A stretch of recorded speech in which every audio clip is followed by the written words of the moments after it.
একটা পেয়েছে খুঁজে, সেটাকে নিয়ে খেলা করছে। দেশে এই টাইমে সন্ধে হয়ে যায়, মানে পুরোপুরি অন্ধকার হয়ে যায়। এখানে তো সন্ধে দেওয়া হয়ে গেছে দেশে।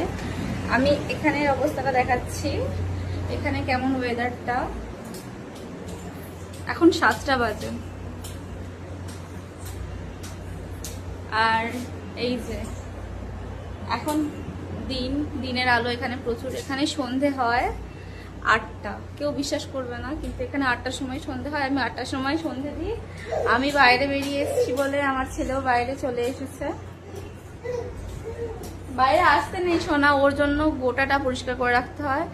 ঘর ঝাঁট দেওয়ার সাথে সাথে বাইরেটাও ঝাঁট দেওয়া হয়, বাইরেটাও মোছা হয়। সব পরিষ্কার পরিচ্ছন্ন সবসময় রাখি, যাতে ওর কোনো অসুবিধা না হয়। তাই তো, তাই জন্য নিশ্চিন্ত, বাইরে বেরিয়ে পড়লেও কোনো অসুবিধা নেই। আমি এখন বানাবো শ্রেয়ানের স্যারালাক। এখন বিকাল হয়ে গেছে, ও এক্ষুনি একটু পরেই খাবে।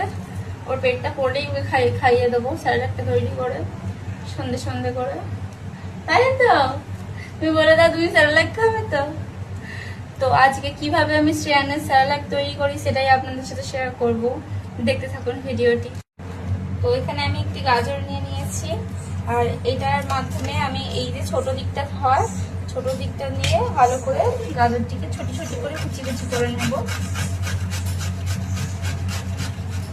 এইভাবে কি সুন্দর ছোট ছোট কুচি কুচি হয়ে যাচ্ছে, তাহলে সেদ্ধ হয়ে যাবে খুব তাড়াতাড়ি, স্যালাডের সাথেই হয়ে যাবে, বেশি সময় লাগবে না। তো আমি এখানে একটি সসপ্যানে জল নিয়ে নিয়েছি। এখানে দেবো 1 চামচ মতো ওটস, আর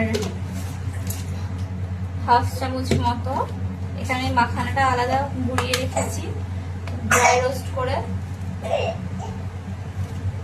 সেটা আমি হাফ চামচ দিয়ে দেবো।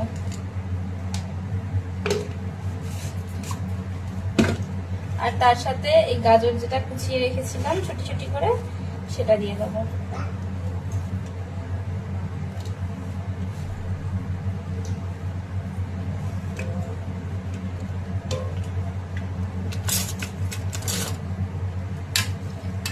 এটা গ্যাসে বসানোর আগে ঠান্ডা জলে এইভাবে নেড়ে নিতে হবে, না হলে দলা পাকিয়ে যাবে।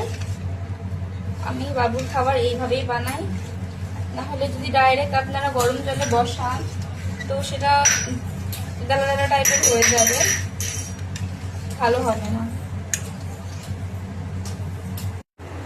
এখানে আমি একদম লো ফ্লেম